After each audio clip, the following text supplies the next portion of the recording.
பல விமர்சனங்கள் விஜய் மீது இன்னைக்கும் இருந்தா கூட பரவாயில்ல அப்படின்னு போய் அவர் மீது நம்பிக்கை வைக்கிறாங்க. அந்த அளவுக்கு இவர்கள் மீது அல்லது குறிப்பா ஆட்சியில் இருக்கிற திமுக மீது வெறுப்பு இருந்திருக்கணும். திமுக ஆட்சியில் லஞ்சம் உச்சத்தில் இருந்தது. எம்ஜிஆர் ஒரு ரெஃபரன்ஸா சொன்னாங்க. அதை விட அதிகப்படியான அளவுல எம்ஜிஆரோட ஒப்பிடக்கூடாது. அன்னைக்கு இருந்த காலகட்டம் வேற, சூழல் வேற. ஏன் நகர்பகுதியில் ஜெயிச்சீங்க? எம்ஜிஆருக்கு முழுக்க முழுக்க கிராம பகுதிகளே ஆதரவு இருக்கு. உங்களையே கிராமங்கள்ல பெருசா கவனிக்கல. அப்ப எம்ஜிஆரோட ஒப்பிடுறதுக்கு போயிட்டுதா? மத்தியில் ஆளுகிற பிஜேபியின் உதவி இல்லாமல் விஜய் தான் அறிவித்திருக்கிற ஒரு வாக்குறுதியை கூட நிறைவேற்ற முடியாது. அரசியல்ல வெக்கத்துக்கு இடமில்லைன்னு சொல்லுவோம்னா, விஜய்க்கு அது இல்லாம இருந்தால்தான் விஜயும் அந்த வெக்கத்தை தள்ளி வச்சாதான் இந்த ஆட்சி அமைக்க முடியும். அந்த இமேஜ் உச்சத்துல இருக்கு அப்படிங்கிறது ஒரு உருவாக்கப்பட்ட பிம்பமோ அப்படின்ற ஒரு கேள்வி. செயல்பாடு சும்மா உருவாக்கணும், சும்மா அப்படியே படம் வரைகிறது இல்ல சார். அவரும் அப்படிதான் நடந்துக்கிட்டார். தனிப்பட்ட ஸ்டாலின் மீது ஒரு எம்எல்ஏவாக ஸ்டாலின் என்ன தப்பு செஞ்சார் சொல்லுங்க. இழைச்சி வச்சார். உங்களை நம்பி இருந்த கட்சியில ஒரு இடத்தை பறிச்சு நீங்க என்ன சாதிச்சீங்க? இடதுசாரிகளை கையை முறுக்கியது தவறு. அமைச்சர்களோடு ஆலோசிக்க தவறியதன் விளைவுதான் உங்களுக்கு காலுக்கடியில் என்ன நடக்குதுன்னு தெரியாம போச்சு. ரெண்டு கழகங்களுமே பெரிய அளவுல செலவு பண்ணிருக்காங்க. நல்ல பாடத்தை இந்த தேர்தல் ஜாதி வேலை செய்யல, பணத்தை ஒரு பொருட்டா மக்கள் மதிக்கல. நீங்கள் யாரை ஊழல் சக்தி என்று சொன்னீர்களோ அவர்களை முதலமைச்சராக்கும் சொன்னவங்க நீங்க இப்ப கூட போறீங்க. யாரை அரசியல் எதிரி என்று சொன்னீங்களோ அவர்களை முதலமைச்சராக்கும் சொன்ன சில பேரை கூட போறீங்க. அப்படி கூப்பிட்டாதான் ஆட்சி அமைக்க முடியும். வேற ஆப்ஷன் இல்ல. அதை பண்ணிதானே பிஜேபியின் தயவு இல்லாமல் அந்த ஆட்சி நீடிக்காது சொல்றேன். அதிமுக மக்கள் புறக்கணிச்சிட்டாங்க, எட்டி உதச்சிட்டாங்க. நீங்க என்ன வார்த்தைனாலும் போடலாம். இன்னைக்கு அதிமுக ஒரு இடம் இருக்கு. 80% விஜய்க்கு போயிருக்கு. திருமாவளவன் இதை கவனிக்கணும். இன்னைக்கு 2 எம்எல்ஏ ஜெயிச்சிருக்கலாம். கூட்டணி ஆட்சிக்கு வரவேற்றிருக்கிறார். கூட்டணியில் கூட சேரட்டும், அமைச்சர் கூட ஆகட்டும். நமக்கு அதை பத்தி ஆட்சேபனை இல்லை. திருமாவளவன் இயற்கையின் தூய்மை, இல்லத்தரசிகளின் நம்பிக்கை. கயல் ஆக்ரோ ஃபுட்ஸ் தரமான மளிகை பொருட்களுக்கு இப்போதே ஆர்டர் செய்யுங்கள். விகடன் நேயர்களுக்கு வணக்கம். இன்றைய சிறப்பு நேர்காணல மூத்த பத்திரிகையாளர் திரு SP லட்சுமணன் அவர்கள் தான் சந்திக்கிறோம். சார் வணக்கம். வணக்கம். தேர்தல் முடிவுகள் எந்த கணிப்புகளையும் தவிடுபடியாக்கிட்டு விஜய் அவர்கள் தனிப்பெரும்பான்மை கிடைக்கல, ஆனால் தனிப்பெரும் கட்சியாக உருவெடுத்திருக்காரு. அது குறித்த உங்களுடைய பார்வையில்? கணிப்புகள் பொய்யானதுல எனக்கு ஆச்சரியம் இல்லை. ஏன்னா எப்போதுமே அதை நான் நம்புறதில்லை. மக்களும் கருத்து கணிப்பு எடுக்கிறவர்கள் நம்புறதில்லை, அவர்களும் நேர்மையாக நடந்துக்கிறது இல்லை. அதனால அது ஒரு பொருட்டா நானும் மதிக்கிறது இல்லை. இப்போது அது பொய்த்து போனதுல ஆச்சரியமும் இல்லை. தனிப்பெரும் கட்சியாக உருவெடுத்து கிட்டத்தட்ட ஆட்சியில் அமரப்போகிற விஜய்க்கு, தமிழக வெற்றி கழகத்துக்கு முதல்ல நம்முடைய வாழ்த்துக்கள். ஏன்னா நானோ என்னை போன்றவர்களோ எதிர்பார்த்தது ஒரு 15% வாக்குகளை பெற்று 15 ஆண்டுகள் போராட்டத்துக்கு பிறகு சீமானுக்கு கிடைத்த அந்த அங்கீகாரம், அரசியல் அங்கீகாரம் முதல் தேர்தலிலேயே விஜய்க்கு கிடைக்க வாய்ப்பு இருக்குன்னு ஒரு குறைஞ்சபட்ச ஒரு எதிர்பார்ப்பை தான் பிரதிபலிக்க முடிஞ்சதே தவிர, ஆட்சியை அமைக்கிற அளவுக்கு அவர் வருவார்னு நிச்சயமா நம்ம எதிர்பார்க்கல. அந்த இடத்தை அடைந்த விஜய்க்கு மீண்டும் நம்ம வாழ்த்துக்களை சொல்லலாம். அப்ப அதுக்கு என்ன காரணம்? 60 ஆண்டுகளாக இருந்த திராவிட இயக்கங்களை வீழ்த்தின்னு சொல்றதை விட அவர்களை விரும்பாமல் புதுசா வந்த ஒருத்தரை, முழுமையா அரசியல் பண்ணாத ஒருத்தரை அப்படின்னு பல விமர்சனங்கள் விஜய் மீது இன்னைக்கும் இருந்தா கூட பரவாயில்ல அப்படின்னு போய் அவர் மீது நம்பிக்கை வைக்கிறாங்கன்னா அந்த அளவுக்கு இவர்கள் மீது அல்லது குறிப்பா ஆட்சியில் இருக்கிற திமுக மீது வெறுப்பு இருந்திருக்கணும். ஒரு மாற்றம் வரட்டுமே இருந்திருக்கலாம். சலிப்பின் காரணமா இருக்கலாம். தனிப்பட்ட முறையில தானும் தன் குடும்பமும் தன் சொந்தமும் தன்னை சுற்றத்தாரும் பாதிக்கப்பட்ட விஷயங்கள் நடந்திருக்கலாம் அப்படின்னு தான் ஒரு பொது பார்வை பார்க்க வேண்டியிருக்கு.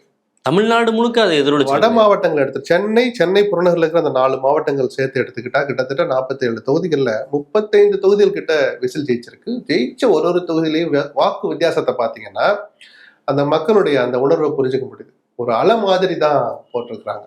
திமுகவோ அதிமுகவோ வெற்றி பெற்ற தொகுதிகள்ல வித்தியாசம்ன்றது ரொம்ப குறைவா இருக்கு. ஆனா தாவேகா வெற்றி பெற்ற வெற்றி பெற்றதுலயும் சில இருக்கு. ஆனா நகர்ப்புற பகுதிகள்ல மக்கள் முழுக்க விஜய் ஆதரிச்சிருக்கிறாங்க. இல்ல 2 பேர் நாம ஏன் இங்க தோத்தோம், நம்மளையே இந்த கிராம மக்கள் முழுசா ஏத்துக்கலன்னு விஜய் யோசிக்கணும். ஸ்டாலின், எடப்பாடி போன்றவர்களும் அதை யோசிக்கணும். குறிப்பா ஏன் திமுகவுக்கு இது பண்ணா, கிட்டத்தட்ட 47 தொகுதியில 46 இடங்கள் வென்ற திமுக கடந்த தேர்தல்ல. அதே மாதிரியான ஒரு அலையை இன்னைக்கு அதை விஜய் பக்கம் கொண்டு போய் சேர அளவுக்கு 5 ஆண்டுகள் என்ன நடந்தது? நான் பிரதானமா பாக்குறது, உங்ககிட்டயே நான் சொன்ன மாதிரி அந்த ஆட்சியில், திமுக ஆட்சியில் லஞ்சம் உச்சத்தில் இருந்தது. எல்லா ஆட்சியிலும் இருந்துச்சு. திமுக ஆட்சியில் லஞ்சம் அதிகம்னு சொன்னேன். இமேஜ் முக ஸ்டாலினுடைய இமேஜ் உச்சத்துல இருக்கு தனி மனிதராக. ஆனால் இங்கேயும் தவறுகள் நடக்குது. குறிப்பா லஞ்சம் தலைவிரி சாடுதுன்னு நான் சொன்னேன். இந்த இமேஜ் உச்சத்துல இருக்கு அப்படிங்கிறது வந்து ஒரு உருவாக்கப்பட்ட பிம்பமோ இல்ல, அப்படின்ற ஒரு கேள்வி இப்ப அவருடைய செயல்பாடு சும்மா உருவாக்கணும், சும்மா அப்படியே படம் வரைகிறது இல்ல சார். அவரும் அப்படிதான் நடந்துக்கிட்டார். தனிப்பட்ட ஸ்டாலின் மீது குறை சொல்ல எதுவும் இல்லை. அவருடைய கமிஷன் தவறுகள் இல்லை. ஒமிஷன் நான் பட்டியல் போடுவேன். அதிகாரிகளை நம்பி ஆட்சி நடத்தினீங்க, அமைச்சர்களோட பேசுறலன்னு முதல் முறையா விகடனுக்கு தான் பேட்டி கொடுத்தேன். 6வது மாசம் கொடுத்தேன். ஆட்சி அமைந்த 6வது மாசம் முதல் பேட்டி விகடனுக்கு தான் இந்த கண்டென்ட்டை சொன்னேன். அதிகாரிகளை நம்பாதீங்க, அதிகாரிகளை மட்டும் நம்பாதீங்க, அமைச்சர்களை கூப்பிட்டு பேசுங்கன்னு சொன்னேன். 4.5 வருஷம் அதுக்கப்புறம் போய் கூட ஸ்டாலின் அதுல இருந்து திரும்பவே இல்லை. அந்த பிம்பம் உருவாக்கப்பட்டதோ அப்படின்ற ஒரு கேள்வி எதுல இருந்து குளத்தூர்ல ஒரு தோல்வி தலைவர் அதுக்கு அதுதான் அது. நீங்க ஜனங்களை தான் கோச்சுக்கணும். ஏன்னா ஒரு எம்எல்ஏவாக ஸ்டாலின் என்ன தப்பு செஞ்சார் குளத்தூருக்கு சொல்லுங்க? இழைச்சி வச்சார். குமாரபாளையத்துல தங்கமணி என்ன தப்பு பண்ணார்? கட்சியெல்லாம் மறந்துருங்க சார். அந்த தொகுதியை அந்த எம்எல்ஏ எப்படி வச்சிருக்காரு? ஸ்டாலினை முதலமைச்சருங்கிறத மறந்துருங்க. குளத்தூருக்கு ஒரு என்ன செய்யல. ஆக நிர்வாக ரீதியா நல்லா பண்ணிருக்கலாம். கட்சியில கோட்டை விட்டாங்களோன்னு தோணுது சென்னையை பொறுத்த வரைக்கும். சென்னை புறநகர்ல சேகர்பாபு மீதும் மாசுபுரனும் மீதும் கட்சிக்காரர்கள் கொந்தளிப்பில் இருக்கிறார்கள் கவனம் ஏன் முதலமைச்சருக்கு போய் சேரல? அதேதான். 2 பேரும் தங்கள் துறைகள்ல நல்லா செயல்பட்டு இருக்கலாம், மெச்சத்தகுந்ததா செயல்பட்டு இருக்கலாம். சேகர்பாபுனுடைய வேகத்துக்கு ஈடு கொடுக்க அந்த அமைச்சர்கள் வேற யாருமே இருந்திருக்க முடியாது. நான் அதை ஒத்துக்குவேன். கட்சிக்காரர்கள் அவர் எப்படி நடத்தினான்னு ஒரு விமர்சனம் வந்துகிட்டு இருந்துச்சு. அது உண்மையா பொய்யா? உண்மைன்னு நான் சொல்லல, உண்மையா பொய்யான்னு 6000 அளவுக்கு கூட அவர் ஒமிஷன் சொன்னல. ஒரு கட்சி தலைவராக ஸ்டாலின் செய்ய தவறுல பிரதானமானது இது. அமைச்சர்களோடு மற்ற நீங்கள் ஆலோசிக்க தவறியதன் விளைவுதான் உங்களுக்கு காலுக்கடியில் என்ன நடக்குதுன்னு தெரியாம போச்சு. இவ்வளவு பெரிய சுனாமி நடந்திருக்கு, நீங்க கவனிக்கல. மக்களுடைய மௌன புரட்சி அவ்வளவு சுலமா யாரும் இட போட்ட முடியாது சார். கொஞ்சம் அதிகமா ஓட்டு வாங்கியிருக்காங்க சார், விசில் கொஞ்சம் நிறைய போயிருக்கும் சார். அப்படிதான் எல்லாராலையும் கணிக்க முடியும். இதை கண்டுபிடிக்கிறதுல கருவி இல்லை சார். மௌன புரட்சி எப்படி சார் அளவிடுவீங்க? நீங்க கொடுத்த காசை பூரா வாங்கிட்டாங்க. யாருக்கு ஓட்டு போட்டு 2 கழகங்களுமே பெரிய அளவுல செலவு பண்ணிருக்காங்க. நல்ல பாடத்தை இந்த தேர்தல். ஜாதி வேலை செய்யல, பணத்தை ஒரு பொருட்டா மக்கள் மதிக்கல. இந்த 2 நல்ல விஷயம் இந்த தேர்தலில் நடந்தது. இந்த 2 நல்லதன் மூலமா ஒருத்தர் மேல நம்பிக்கை வச்சிருக்காங்க இல்லையா, அந்த நம்பிக்கையை காப்பாற்றுற விதமா விஜய் ஆட்சி பண்ணாரா நமக்கு சந்தோஷம் தான். நான் 3வது ஆப்ஷனா அதை சொல்லியிருந்திருப்பேன். நல்ல நேரமும் கட்டண விஜய் ஆட்சிக்கு வந்துட்டா நமக்கான முதலமைச்சர் எப்படி இருக்கணும்னு எனக்கு சில எதிர்பார்ப்பு இருக்குன்னு நான் பல பேட்டிகள் கொடுத்தேன். சொல்றேன், நமக்கும் எதிர்பார்ப்புகள் இருக்கு. உங்களுக்கு வாக்களித்தவர்கள் வாக்களிக்காதவருடைய நம்பிக்கையை காப்பாத்துற மாதிரி நீங்க ஆட்சி செய்யணும். கிராமப்புற மக்கள் ஏன் போடல?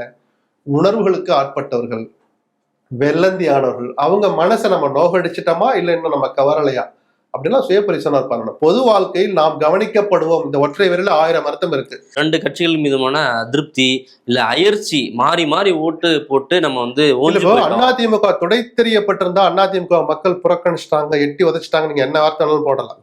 இன்னைக்கு அதிமுக ஒரு இடம் இருக்கு. எடப்பாடி செய்த தவறும் பிரதானமான காரணம். விஜய் மேல நம்பிக்கை வைக்கிறாங்க, முழுமையா நம்பிக்கை வைக்கல. அப்ப அடுத்த ஆப்ஷனா திமுக அடுத்த ஆப்ஷனா இருந்த அதிமுக மக்கள் ஏன் மக்கள் திரும்பல?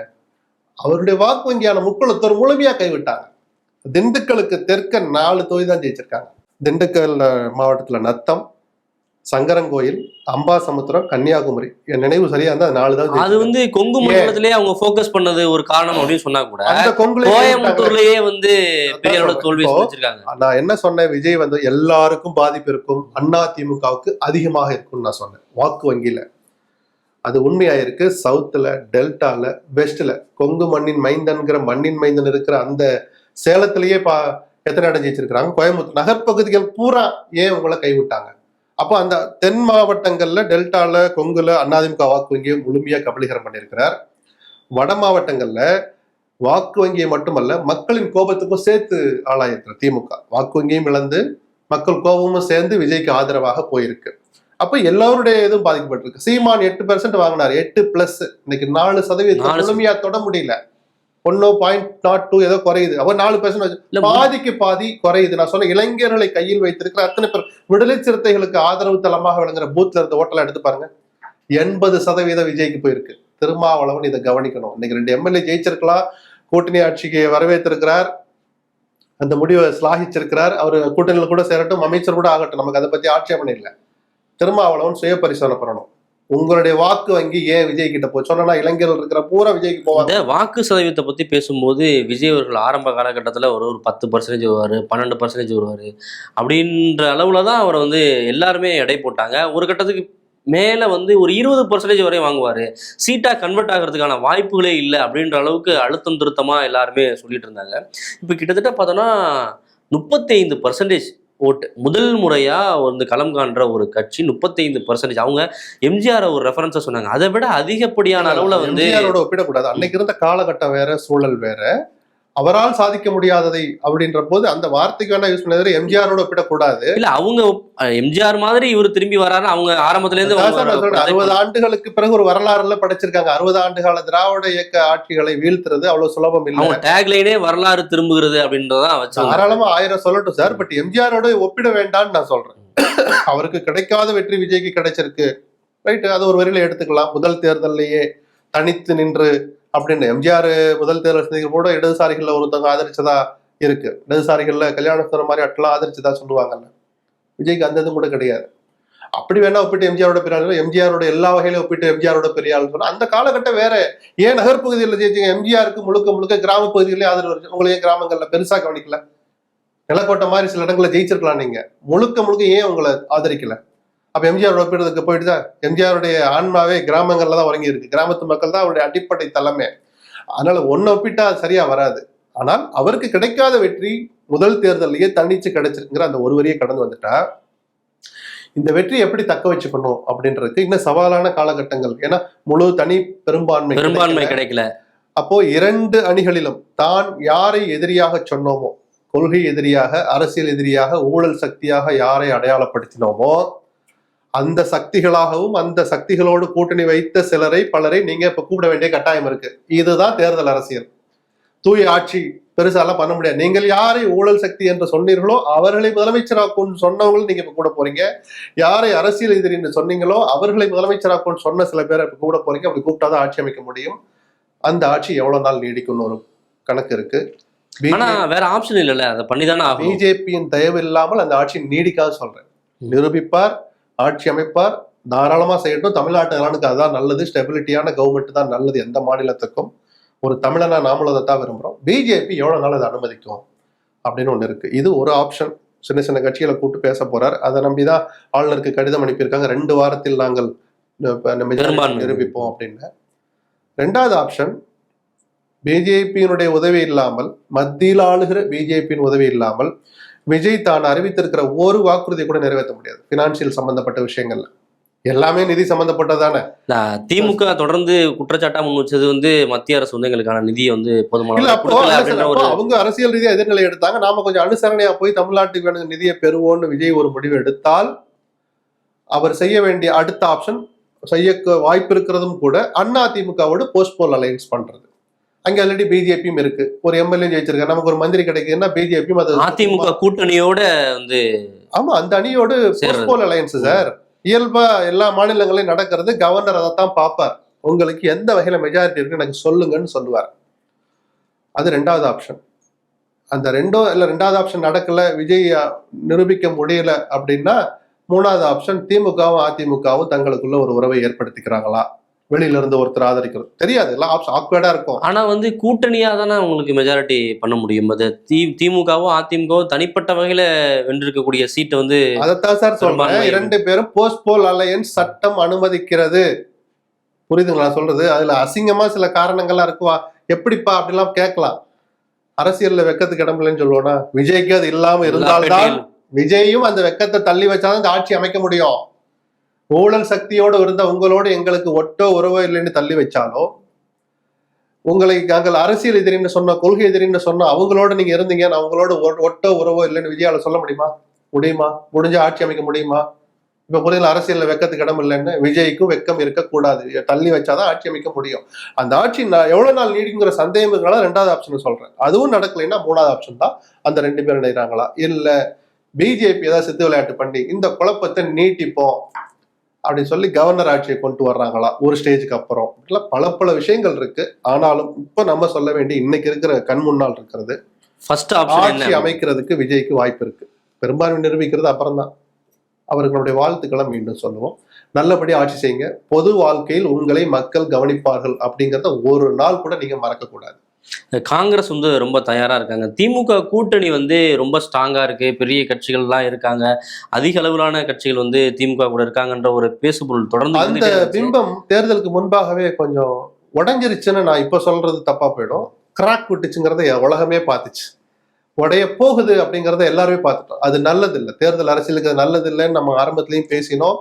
அவர்களே அவங்க கண்ணெடுத்து குத்திக்கிட்டாங்கன்னு சொன்ன திருமாவளவன் ஆரம்பிச்ச இடதுசாரிகள், மதிமுக அவர்கள் வெளியிட்ட கருத்துக்கள், ஏதோ திமுக தோற்கணும்னு அவங்க கோஷம் போடல, அவர்கள் தங்களுடைய சுய விளக்கமாக வெளியிட்ட கருத்துக்கள் கூட, அந்த அதிருப்தியை வெளிப்படுத்திய விதம் இடமும் கூட அந்த அணிக்கு கெடுதலாக முடிஞ்சது.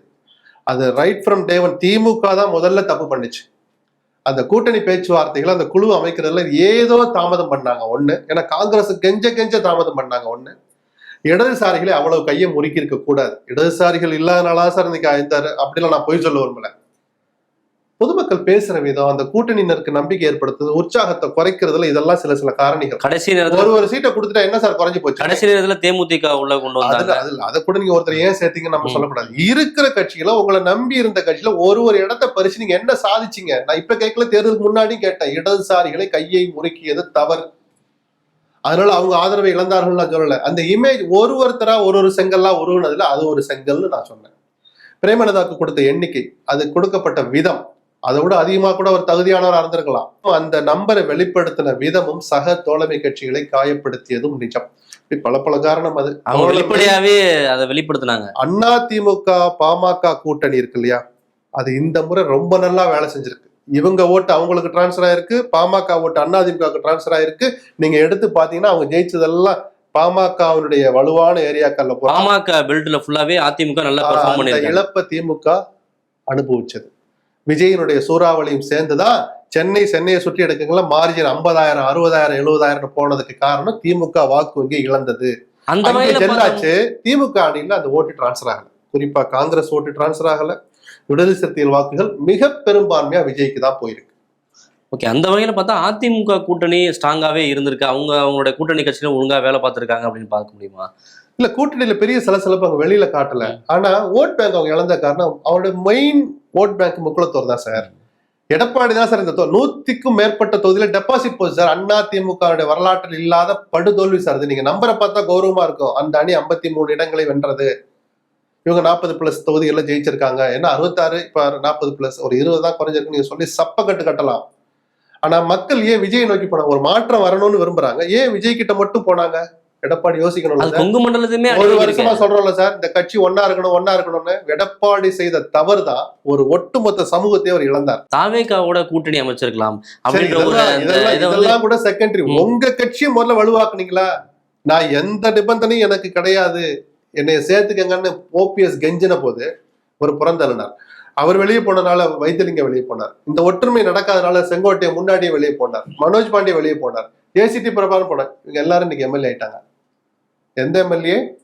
அவர்கள் அதிமுக இருந்தா எடப்பாடி முதலமைச்சராக்குவதற்கான எம்எல்ஏக்கள் இருக்க வேண்டிய இவரே இடது கையால் இடது காலால் எட்டி உதைத்தார், புறம் தள்ளினார். அதற்கான தண்டனை தான் இன்னைக்கு கட்சியை கொண்டாந்து இந்த கதியில ஆளாக்கி இருக்கிறார். அழிஞ்சு போயிடுச்சு நான் சொல்லல. இது எப்படி சார் மீளுவீங்க? படிச்சு சொல்லல சார் கட்சி ஒற்றுமையா இருக்கணும்னு. ஓபிஎஸ் வெளியிட்டதுனால ஓபிஎஸ் பெரிய மக்கள் தலைவர்லாம் நான் போய் சொல்ல விரும்பல. அந்த சமுதாயத்தின் முகங்கள்ல அவர் ஒரு முகம்னு நம்ம தொடர்ந்து சொன்னோம். அதை நிரூபிக்கிற மாதிரி திண்டுக்கலுக்கு தெற்க 4 இடம் தான் சந்திச்சிருக்கு. அத்தனை தொகுதிகள்ல டெல்டால 2 இடமோ 3 இடமோ சார். அந்த 3 மாவட்டங்கள்ல ஏன் அந்த சமுதாயம் அதிமுகவை கைவிட்டது? நாம பேசும்போதே வந்து வேட்பாளருடைய முகம் வந்து ரொம்ப முக்கியமான ஒரு விஷயம் அப்படின்னு சொல்லி நீங்க சொல்றீங்க. வேட்பாளரோட அறிமுகம் தேவை. அந்த கேண்டிடேட்டோட ஒரு வெற்றிக்கான ஒரு கான்செப்ட்ங்கிறது நிறைய விஷயங்கள் வேலை செய்யணும். இதெல்லாம் எல்லாத்தையும் இப்ப விஜய் நான் என்ன சொன்னேன், 234 தொகுதியில வேட்பாளரே கிடைக்க மாட்டாங்கன்னு மற்றவர்கள் நக்கல் பண்ண போது நான் அந்த ஸ்டாண்டை எடுக்கவே இல்லை. என் வாயில அந்த வார்த்தை வரல. ஏன்னா 234 விஜய் தான் தன்னுடைய பலத்தையும் பலவீனத்தையும் மதுரை மாநாட்டில் போட்டு உடைத்தாருன்னு நான் பேட்டி கொடுத்தேன். ஏன்னா ஆமா, ஊரறிஞ்ச முகம் கிடையாது. பல தொகுதிகள் அதுக்கப்புறம் தான் செங்கோட்டையனே வந்து சேர்றாரு. நல்லா அவர் அதை அறிவிக்கிறப்போ செங்கோட்டையன் மாதிரி முகம் கூட அந்த கட்சியில கிடையாது. மதுரை மாநாட்டை எடுத்து பாத்தீங்கன்னா ஊரறிஞ்ச முகம் இருக்காது. இந்த மாநாட்டை இவ்வளவு வெற்றிகரமா நடத்திய கல்லாணைன்னு ஒருத்தரை கூட்டு கட்டி பிடிச்சாரு. அந்த கல்லாணை இன்னைக்கு எம்எல்ஏ ஆயிட்டாரு. இன்னைக்குதான் முகத்தை நான் 2வது தடவை பாக்குறேன். அந்த மதுரை மாவட்ட செயலர் நினைக்கிறேன் அவரு. நான் சொல்ல புரியுதுங்களா? அது ஒரு விஜய் மாதிரியான கட்சியெல்லாம் தனிநபர் கட்சி தான். 234 தொகுதியில உங்கள் விஜய் சொன்னாரா? அதுதான் அவருடைய பலமும் பலவீனமும். மக்கள் அதை ஒரு பலவீனமாக பார்க்கவில்லை. விசில்னு சின்னத்தை தான் போய் பார்த்தாங்க. இன்னொன்று சொல்லணுமா சார், வேலைச்சேரியில என் தொகுதியில என்ன யாரு வேட்பாளர்னு என்ன சுத்தி பல பேருக்கு தெரியல.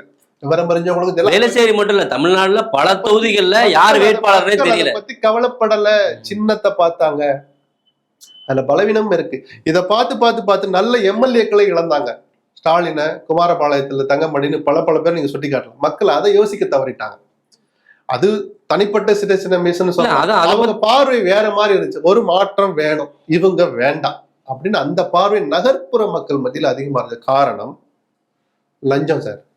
லஞ்சம் உச்சத்துல இருக்குன்னு நான் சொல்லிட்டே இருந்தேன்னா, எந்த ஆட்சியிலும் இல்லாத லஞ்சம் இந்த திமுக ஆட்சியில் இருந்துச்சு. அந்த பார்க்கும்போது ஃபெமிலியர் ஃபேஸ் எல்லாருமே அடிபட்டு இருக்காங்க. அமைச்சர்களா இருந்தவங்க பல பேர் வந்து திமுகவுலையும் தோல்வியை தழுவிருக்காங்க. முன்னாள் அமைச்சர்களா இருந்த அதிமுகவுலையும் பல பேர் பிரம்மாண்டமாக ஜெயிச்ச ஐபிஎல் இன்னைக்கு 20,000 சில ஓட்டுல தான் ஜெயிக்கிறாருன்னா, மக்கள் என்ன சொல்ல வர்றாங்கன்னு புரிஞ்சுக்கணும். அந்த வெறுப்புலையும் ஜெயிக்கிறாங்கன்னா அவங்க செஞ்ச நல்ல காரியங்கள் தான் நான் சொல்லுவேன். தனிப்பட்ட செல்வாக்கு, உதயசூரியனை தாண்டி தனிப்பட்ட முறையில் அவங்க வாங்கி வச்சிருக்கிற நல்ல பேர், கட்சி கட்டமைப்பு, அவர்கள் செஞ்சிருக்கிற உதவி. மாசு தோக்குறாரு, பிடிஆர் தோக்குறாரு, இப்படி அதிமுகவுலையும் செல்லூர் ராஜு பகுதிகளில் மக்களை முகம் சுளிக்க வைக்கிற மாதிரி, குறிப்பா சென்னை புறநகர்ல மக்கள் பட்ட அவதிகளை இவங்க கவனத்துல கொள்ளல சார். கவுன்சிலருடைய அராஜகம், லஞ்சம். ஒருவேளை தலையாரி வேலைக்கு ஒருத்தன் வாங்குறான்னா அதனுடைய எந்த பணம் கொடுத்து வாங்கினா, எவ்வளவு கொடுத்தா, யார்கிட்ட கடன் வாங்கினா, அவன் சம்பந்தக்கார்ட்ட வாங்கியிருப்பான். இப்படி ஒரு 50 குடும்பங்கள் நட்பு வட்டம்னு சொன்னா ஒரு 100 குடும்பங்களுக்கு அந்த ஒரு தலையாரி வேலையினுடைய இம்பாக்ட் போய் சேர்ந்துச்சு. 5 லட்சம் கொடுத்தா வாங்கினானா, அந்த கடனை எப்படி அடைப்பா, என்கிட்ட வாங்க 50 நேரத்தை கொடுத்துருவானா, இப்படி கேட்டு கிட்டத்தட்ட அந்த ஒரு தலையாரி வேலை 500 பேருக்கு தெரிஞ்சுது. எத்தனை லட்சம் கொடுத்து லஞ்சம் கொடுத்தா வேலை வாங்கினா அப்படின்னு. நான் ஒரு உதாரணத்தை தான் சொல்றேன். ஆனால் இந்த லஞ்சத்தை ஒழிப்பேன்னு சொன்ன விஜய் இன்னைக்கு ஆட்சிக்கு வரப்போறதுனால அவர் லஞ்சத்தை ஒழிக்க முடியாது. குறைக்கிற முதல் ஸ்டெப்பை எடுங்க. பொதுப்பணித்துறை, நெடுஞ்சாலைத்துறை தான் ஊழலின் அகோர முகங்கள். அதுல நீங்க என்ன ஸ்டாண்ட் எடுக்கிறீங்கன்னு 10 நாள்ல வெளியே தெரிய போகுது. அதை விஜய் செய்யட்டும். ஊழலை குறைப்பதற்கான முதல் ஸ்டெப்பை நல்ல விதமா எடுத்து வச்சிருக்காரு, நாமளே பாராட்டலாம். லஞ்சம் ஊழல் மட்டும் இல்ல, இந்த தேர்தலில் மிகப்பெரிய விஷயமா சட்டம் ஒழுங்கு, பெண்கள் பாதுகாப்பு, போதை, இது மாதிரியான அதெல்லாம் பேசுறதுக்கு சரியா இருந்திருக்கலாம். என்ன சொல்லட்டுமா, விஜய் ஆட்சியிலையும் சட்டம் ஒழுங்கு பிரச்சனைகள் வந்துகிட்டு தான் இருக்கும். அது எப்படி கையாளுறாங்கிறத பொறுத்துதான் நம்ம அதை பேசுறோமே தவிர போதையை கட்டுப்படுத்தணும். அதை போன தடவை பாசு சொன்ன மிகப்பெரிய பொய், ஜீரோன்னு சொன்னார். கஞ்சா விற்பனை என்பது ஜீரோன்னாரு. அது எவ்வளவு பெரிய பொய்ன்னு முதலமைச்சரும் கண்டுக்கல, அதிகாரிகளும் கண்டுக்கல. அதனுடைய பலன் தான் நீங்க நகர்ப்புறங்கள ஒரு பள்ளி, ஸ்கூலு, காலேஜ் பக்கத்துல எல்லாம் வித்துட்டு இருக்கான் ஒரு பெட்டி கடையில கஞ்சா. ஸ்டாலின் விற்க சொல்லிட்டு சாயங்காலம் என் கணக்கு கொடுன்னு அவர் கேட்கல. அந்த பணம் அப்படியே கட்சிக்காரனுக்கு போகுதுன்னு யாரும் சொல்லல, முழுக்க போகுதுன்னு சொல்லல. இப்படி நடக்குது, ஏன் நடவடிக்கை எடுக்கல? தவறு நடக்கதா சார், இந்த ஆட்சியிலும் தவறு நடக்கதா சார் போகுது. எப்படி விஜய் நடவடிக்கை எடுக்க போறான்னா மக்கள் கவனிப்பா. கொலையை நடக்காதவங்களா உத்தரவாதம் தர முடியுமா? கொள்ளை நடக்காத சொல்ல முடியும், நடக்கும் சார். அந்த சட்டம் ஒழுங்கு எப்படி கையாளுறதா சார் மக்கள் பார்ப்பாங்க. அதுல ஸ்டாலின் கோட்டை விட்டார். அதிகாரிகள் பிடிக்குள்ள போனார்னு சொன்ன கடைசி வரைக்கும் அவர் மீளவே இல்லை. அவர் சுயமா கேள்வி கேட்டு சாட்டையை கையில் எடுக்கவே இல்லை.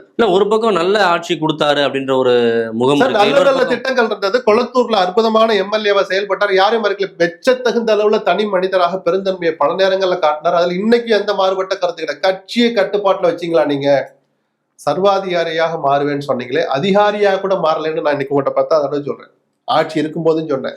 சேகர் பாபு பத்தி அவ்வளவு விமர்சனங்கள். ஒரு விஷயம் சார், மாசுவர்மனையும் தூய்மையானவர், அதெல்லாம் ரைட்டு, நல்லா வேலை செய்யறவர். கட்சிக்காரர்களை எப்படி நடத்தினார்னு முதலமைச்சர் கவனிக்க தவறிட்டார்.